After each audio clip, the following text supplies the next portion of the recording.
before my best friends and I were separated. We used to ride around exploring all the haunted legend places within driving distances in New Jersey. Sometimes we'd drive a few hours, but most of them weren't scary, other than the adrenaline-filled, hyped-up moments that would spook us. This one was different.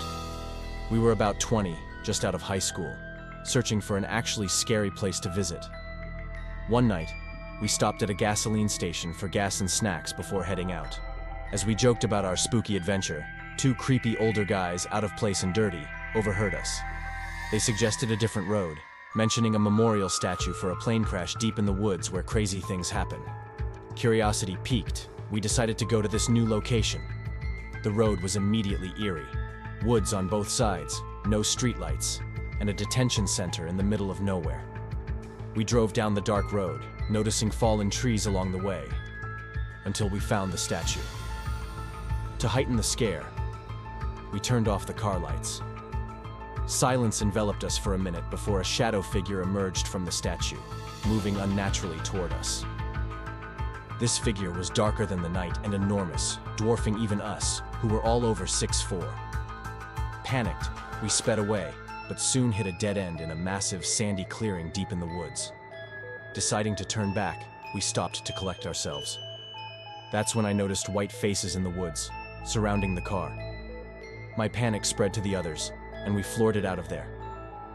Back near the statue, we stopped again, only to hear an eerie, ghostly wail, making our situation feel like a horror movie. We finally headed back the way we came, but the fallen trees now blocked the road, and those white faces were closer.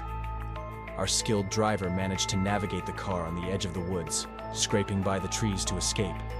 Once safely home, we researched and discovered the area was notorious for body dumps and murders. The shadow figure and ghostly noises convinced me the place was haunted. I couldn't shake the feeling that the shadow by the statue was an angel in disguise, warning us away from imminent danger. To this day, we refer to that night, the horror movie that wasn't. One friend took our story to the grave, and the rest of us rarely speak of it. That night remains a chilling, unforgettable memory, one that none of us dare to revisit. A couple of years ago, back in college, I worked night shifts at my local high school in South Jersey. This meant I didn't have much of a social life during the week. One Friday before heading to work, my friends called me about exploring Clinton Road, reputedly the scariest road in New Jersey. I couldn't go, so I told them to fill me in later. That night, they called in a panic, recounting crazy events. Coins thrown over Ghost Boy Bridge coming back, a ghost truck following them, and an eerie feeling of being watched. I thought they were just hyping it up because I'd missed out. So we decided to go the next night. Little did I know, I'd regret that decision forever. Clinton Road was a 2-hour drive from South Jersey, giving us plenty of time to get hyped and spooked. At 6'5" and 260 pounds, I was the manly man of the group, always dismissive of ghost stories. Boy, was I wrong. As soon as we arrived, the vibe shifted from excited anticipation to genuine creepiness. The road was deep in the woods, with houses few and far between. The first eerie sight was a mini castle-like building. After the long drive, we all had to pee. I went left, Joe went straight, and Har went right, while our female friend stayed on the road behind us. Returning, Har and I noticed Joe heading toward the creepy building. I shouted, asking what he was doing, and he turned back with a shocked look. Confused, I asked why he was walking there. Joe insisted he saw me behind the building, waving for him to follow. Naturally, we all got freaked out. Next, we pulled up to Ghost Boy Bridge. To ensure no one was faking it, I checked everyone for coins. We threw them, but nothing happened. See? It's all in your head. Let's go, I said. As we walked back to the car, we heard coins hitting the road. Sprinting back, we found them lying there. Convinced they were messing with me, I marked a coin and threw it in the water. 5 minutes of silence passed. See, let's go. Cling, cling, cling. The coins hit the road again. I walked back and found the marked coin. Freaked out, we decided to leave. Driving down the windy road, we were all on edge. Suddenly, headlights appeared behind us, seemingly out of nowhere, not attached to any visible vehicle. I'd bet my life they were lights on an old truck, getting closer the faster we went, taking bends impossibly fast. Then the lights vanished. Panicking, we pulled over to map our way out. In the dead silence with no light except our headlights, we heard a ghostly moan. Ooh!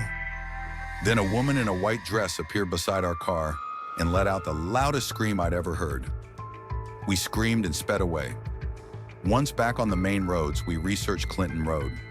Apparently, the ghost truck tries to make people crash on Dead Man's Curve, and numerous bodies were buried there by the infamous murderer, the Iceman. Needless to say, I never went back. Even now, my friends refuse to talk about that night on Clinton Road. Being a local to South Jersey, familiar with the Pine Barrens, I've always felt at home in the woods. Hunting and fishing have been a part of my life for as long as I can remember. However, one chilling experience during a cold 6-day firearm season still haunts me. It was opening day, and I had decided to set up my stand in a new spot, deeper in the woods than I'd ever gone before. The weather was unusually cold, with temperatures around -4 with the wind chill, making the already eerie Pine Barrens even more unsettling. As I followed my bright eyes, reflectors, in the pitch-black pre-dawn hours, I was acutely aware of the silence and the cold biting at my face. I was about 25 yards from my tree stand when I stopped to light a cigarette.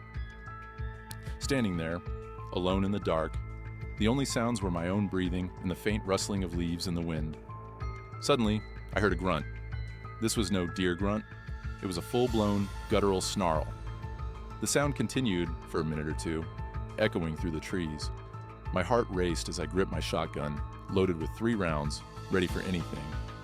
Then, without warning, something charged at me from the darkness. I could see its vague outline about 10 yards out, and I fired a shot, hitting the ground to its left. Whatever it was, we retreated into the night, but the sense of dread didn't leave me. I knew I had to get up into my tree stand, and fast. As I hurried the last few yards to my stand, I heard the sound again, this time from behind. Before I could react, something rammed into me, knocking me to the ground. I lay there, face down in the dirt, dazed and terrified. Whatever had hit me was gone as quickly as it had appeared. Shaking, I climbed into my tree stand and stayed there until the first light of dawn began to filter through the trees. When I finally felt safe enough to descend, I tried to make sense of what had happened. The creature I had encountered was unlike anything I'd ever seen or heard in the Pine Barrens. It moved with an unnatural speed and force, and its snarl was like nothing I could compare to any animal in the area. The closest description I could come up with was a hog mixed with a goat, but even that didn't seem right. To this day, I have no explanation for what I encountered in the Pine Barrens that night. It's an experience that left me shaken and wary. I never would want to go hunting there again. I hope you found these stories as chilling and unsettling as I did. It's a stark reminder that sometimes reality can be stranger and more frightening than fiction. If you enjoyed these tales of suspense, make sure to hit that like button and subscribe for more spine-chilling content. This is your host, Nicholas Black. Until next time.